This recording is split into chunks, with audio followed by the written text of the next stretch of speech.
What's up, YouTube? Welcome back to another episode of Truck Talk, brought to you by me, inspired by my man Chili. I keep getting people sending me direct messages asking me if there were guys that were using drugs or performance-enhancing drugs when I went through SEAL training or BUDS. And I'm going to answer that question for you guys. But first, let me just explain to you or tell you something about freaking SEAL training. SEAL training is the one thing in my life that has exceeded my expectations for what I thought it was going to be. It is a program that is dialed in to turn freaking little boys into savage men that can do an unbelievably difficult job and accomplish any mission at all costs. It's an amazing program, but it is not meant to fit the daggone whims of culture. And culture has crept in to SEAL training and changed it. And if you want a perfect example of that, it's the fact that they allow women to go into SEAL training now.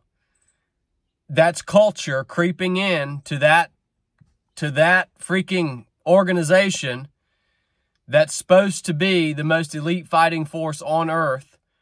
Culture creeps into it and changes it and compromises it. And it does it on many different levels. And so that's one example of it.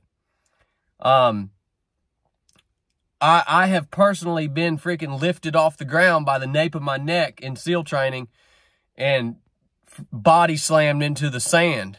I've seen guys get straight leg kicked in the chest for being turds. And,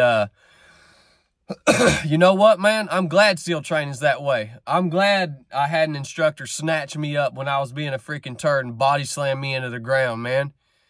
Because it taught me a daggone lesson. It taught me a lot of lessons, as a matter of fact. I could do a whole truck talk on that specific story. Maybe I will one day. You asked me about were guys using drugs, steroids, and crap when I was in SEAL training. Only one that I personally knew of in my BUDS class. But let me tell you what, man. I went through SEAL training in 2008, I think, 2008. BUDS class 278 was my class I started and finished with.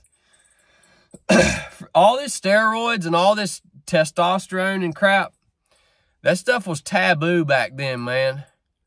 And here's another example of culture creeping in to that training pipeline and changing it, because culture has normalized the use of all these steroids and testosterone replacement.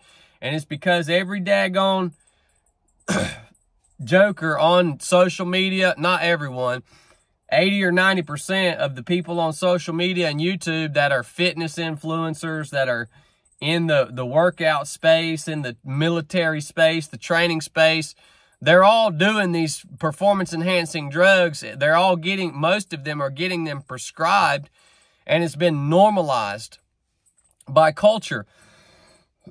See, back in 2008, but pretty much nobody was doing that crap. And so the guys that were doing it, they were the outliers, and they were the ones that were looked down upon for using that stuff. But now it's completely flip-flopped. We're out here in this world that we live in now, in any competitive sport, whether it's bodybuilding or CrossFit or tactical games or whatever it is, the guys that aren't using testosterone replacement steroids, let's just call it that, the guys that aren't using that are now the outliers. And everybody's like, oh yeah, why aren't you using this stuff, man? Everybody's on it. As a matter of fact, you pretty much have to get on it to be competitive in some sports. And that's freaking bull crap, man. And so when I went through training, yeah, there was a guy or two that was taking some dang steroids, but they kept it to themselves, man, because they knew the people around them weren't going to agree with what they were doing. And they kept it to their freaking selves. And the one guy that I knew he was doing it, the only reason I knew is because I was super, super close to him. And Nobody freaking approved of that crap. But now culture, again, has normalized it. Now half of y'all listening is on that crap, man. The freaking crap's wrong with y'all, dude. So that's what it was like when I went through SEAL training, man. And they won't no dang women coming to training and all. They won't none of this freaking bull crap. All that started to change about halfway through my career. I started to see it change big time. Big time. It just ruined it, man. Whatever. Y'all might not agree with me. I'm sure Buds is still legit. I'm sure it's still an awesome program. And, but the politicians, man, they force culture on what's supposed to be a warrior society that's not going to look normal. Look, 90% of the guys that made it through SEAL training had done made up their mind that they would die before they quit. I'll go ahead and tell you that. The guys I knew, the very few that made it through 278 with me, I'm talking about the OG guys, the guys who started and finished with that class.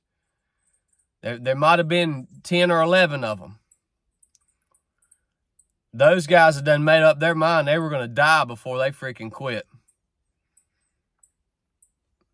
What's wrong with that?